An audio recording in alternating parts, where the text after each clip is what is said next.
Oi gente, eu sou a Duda e hoje nós vamos conversar sobre Tragédia em 3 Atos de Agatha Christie. Este vídeo faz parte do projeto Agatha Christie aqui do canal e se você não conhece o projeto ou perdeu algum vídeo, eu vou deixar a playlist nos cards aqui em cima. Nós estamos lendo Agatha Christie em ordem cronológica aqui no canal, então Tragédia em 3 Atos foi publicado em 1934 e aqui nós temos aquele ar teatral no livro, né? Já diz o título, é uma tragédia em 3 atos, então é separado em 3 atos. O primeiro ato do livro é o ato da suspeita, onde a gente vai conhecendo ali aquele grupo de personagens e alguma coisa estranha no ar, né? Até que culmina em uma morte ainda no primeiro ato.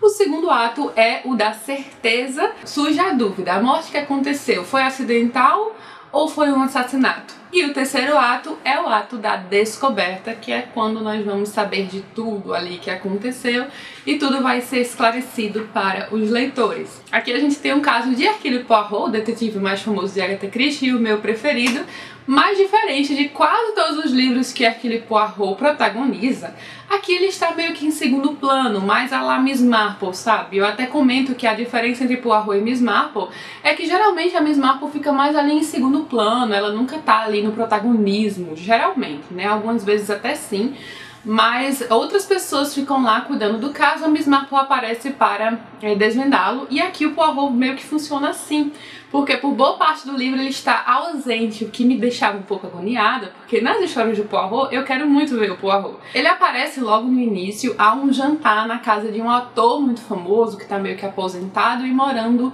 numa propriedade afastada ali perto do mar. E é nesse jantar que a primeira morte vai ocorrer. Ele é um dos convidados, e em primeiro plano estão o protagonista deste livro, que é o Charles Cartwright, ex-ator, e o Mr. Satterthwaite. Gente, o Mr. Satterthwaite, para quem está acompanhando o projeto, já é conhecido dos leitores, porque ele também é um dos personagens principais, ou personagem principal, junto com o Mr. Queen, nos contos do misterioso Sr. Queen, naquele livro que nós já lemos no projeto, e eu vou deixar o link nos cards aqui em cima.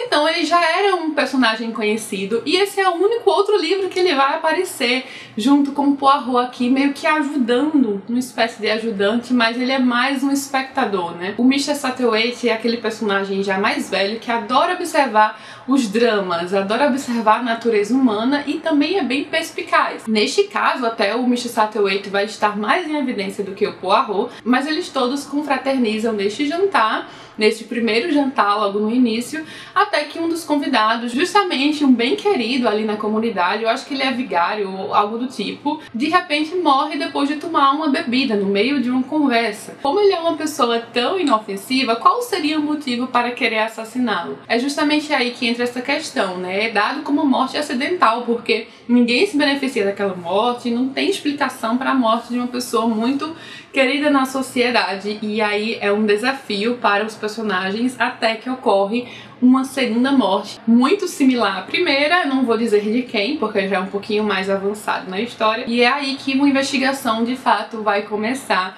E aqui a gente tem inclusive um livro que é uma mistura, sabe, daquela investigação amadora que a gente vê em alguns livros de Agatha Christie, com aqueles personagens que tomam para si a tarefa de desvendar o crime. Aqui a gente tem o Charles, que é um ator, temos o interesse amoroso dele, uma mocinha que é a Egg, e ela pede ajuda para desvendar o crime. Temos o Mr. Satterthwaite e o Hercule Poirot como apenas um convidado, consultor, que acaba voltando, né, à cena do crime, à cena de tudo, e vai ajudá-los. Mas é claro que o Poirot é a figura central aqui na solução deste caso, né, isso não há dúvida. E a partir do momento que o Poirot realmente entra em cena, que é ali mais ou menos na metade do livro, toda a sua ausência é completamente compensada, sabe? Porque ele realmente tem aquele protagonismo e a forma como ele desvenda esse crime é incrível. Falando do crime especificamente, eu acho que este é um caso super engenhoso de Agatha Christie, eu acho que é um dos mais bem montados, com um dos motivos mais diferentes. O próprio Poirot atenta para isso, eu cheguei a fazer uma marcação aqui, deixa eu ver se eu acho. O Poirot comenta logo no finalzinho, mas eu não vou falar nenhum spoiler, ele diz: um motivo curioso, muito curioso.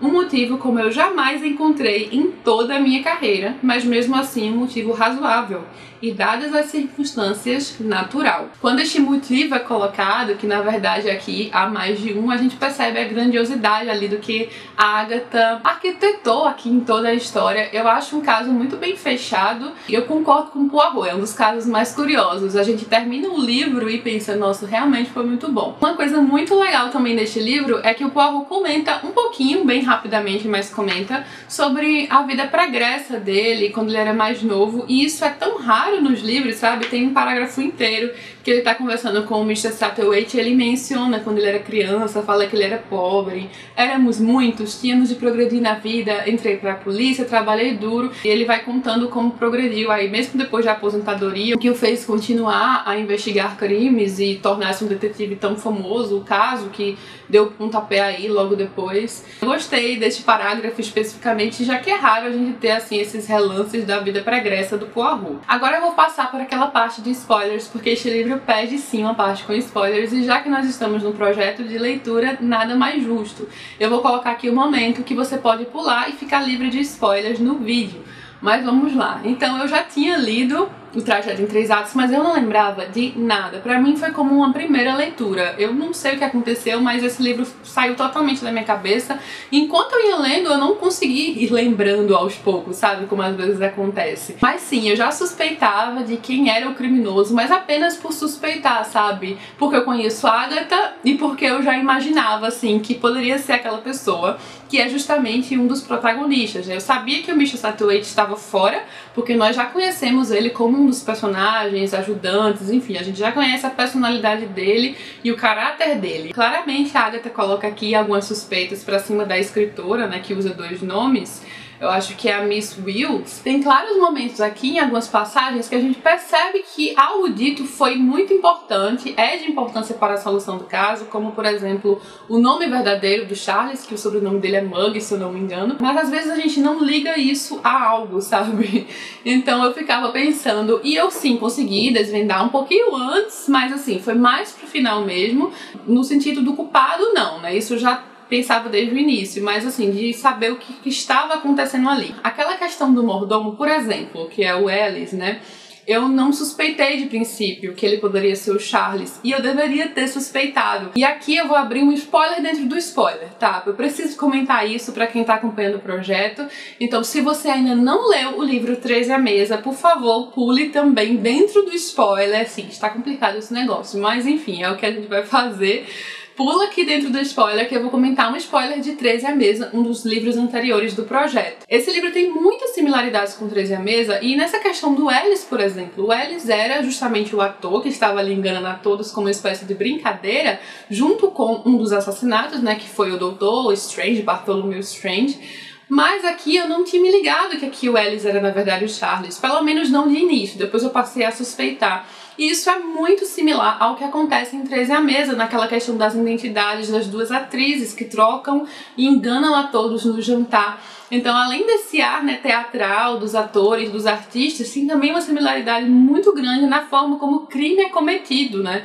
De um ator estar ali fazendo o papel de outro. No caso desse aqui, é ele próprio, né, fazendo o papel de um mordomo, e as pessoas não conseguem identificá-lo. E a parte do motivo eu achei genial, assim, o motivo do primeiro assassinato, um ensaio para o crime verdadeiro. Eu achei isso genial, até porque o Poirot mencionou algumas vezes ao longo do livro como seria mais natural se o segundo assassinato tivesse ocorrido antes e o primeiro fosse em decorrência do segundo. E acabou sendo, mas de uma forma meio louca, né? Assim, de uma forma meio trocada e super engenhosa da parte de Agatha Christie. Então esse motivo do crime foi bem interessante, o motivo do primeiro crime, né, que é mais um crime de ensaio para ver se daria certo, um crime que o próprio assassino estaria mais seguro, né, já que ele não tinha nada a ganhar, ele só queria ver o que ia acontecer. E o motivo do segundo também plausível, né, uma personalidade louca e psicopata, né, do personagem, no caso do Charles, tem a lógica do assassino, né, matar alguém para poder atingir um fim que ele não poderia de outra forma, de outro modo. E essa questão do casamento dele nunca ter casado, também é outra coisa que é mencionada várias vezes. Então aqui a gente vê sim que a Agatha joga muitas pistas ao longo do livro pra gente ir formando aí, e nem sempre a gente consegue assinar para o significado dessas pistas, mas elas estão ali e geralmente a gente sabe que aquilo é uma pista, mas não sabe exatamente O que significa? E uma curiosidade muito interessante a respeito deste livro é que ele é um dos únicos, ele junto com outro, que mudaram o motivo do crime na edição norte-americana, e na edição inglesa eu achei isso meio louco, porque na edição norte-americana o motivo é outro, e eu achei um motivo super mirabolante que eu não teria gostado. Na norte-americana, o motivo do crime foi que o Charles matou seu amigo Bartholomew Strange porque o seu amigo tinha a intenção de trancafiá-lo no manicômio que ele dirigia, já que o Charles, o ator, estava ficando cada vez mais com manias de grandeza, sabe? Como se ele estivesse virando uma pessoa megalomaníaca, e por este motivo o Bartholomew Strange ia internar o seu amigo e o Charles resolveu matá-lo antes que isso acontecesse. Eu achei um motivo muito ruim, eu realmente não teria curtido tanto esse livro se o motivo tivesse sido esse. E é engraçado que a gente vê aqui ao longo deste livro algumas sugestões nesse sentido também. Meio que era pra jogar pros dois lados, porque na edição norte-americana o motivo foi um e na inglesa o motivo foi outro. E ainda bem que nós temos a versão com o melhor motivo, porque realmente não faria muito sentido aquele outro, pelo menos pra mim. Eu realmente não teria gostado muito. Aí, de uma forma geral, quando eu terminei, eu achei tudo muito bem fechado, assim, entrelaçado e explicado. E eu colocaria esse um dos melhores, assim, pelo menos um top 15 dos que eu li e do que eu lembro, né? Porque, na verdade, eu quero terminar o projeto pra poder fazer um novo top 15. Eu já li quase todos, eu já li mais de 70 livros dela, mas como, por exemplo, esse aqui eu não lembrava, eu não teria colocado num top 15 originalmente, já que eu não lembrava muito da história, mas agora, relendo, sim, eu colocaria esse num top 15 da autora, dos meus favoritos, porque eu achei realmente muito engenhoso. É incrível a forma como o Poirot pensa e descobre este crime. Ele menciona algo que ele costuma fazer em outros crimes, mas que a gente nunca consegue chegar lá, geralmente, que é ver o crime por um outro ângulo. A gente pensa, o que seria ver um crime por um outro ângulo? Se você leu este aqui, você vai perceber neste caso o que isso significa. E é isso, gente. Eu espero que vocês tenham gostado do vídeo, que quem leu o Tragédia em 3 Atos para o projeto também tenha gostado do livro.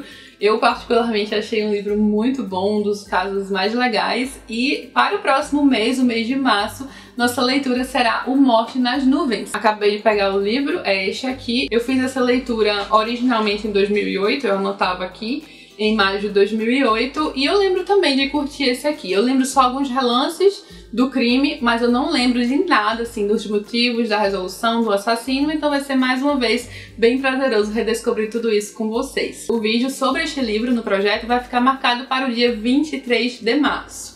Eu provavelmente não vou ler nesta edição, porque eu acho que eu vou comprar no Kindle. Eu vou viajar nos próximos dias, eu não pretendo levar livros físicos, eu vou só levar o Kindle. Então eu acho que eu vou ler isso aqui no Kindle mesmo. Fica o convite para mais uma leitura de Agatha Christie, a gente conversa sobre ela daqui a algumas semanas. Eu espero que vocês tenham gostado do vídeo, me conta aqui embaixo o que você achou, vamos conversar sobre a história. E se gostou, não esqueça de curtir e se inscrever no canal. Beijos e até a próxima!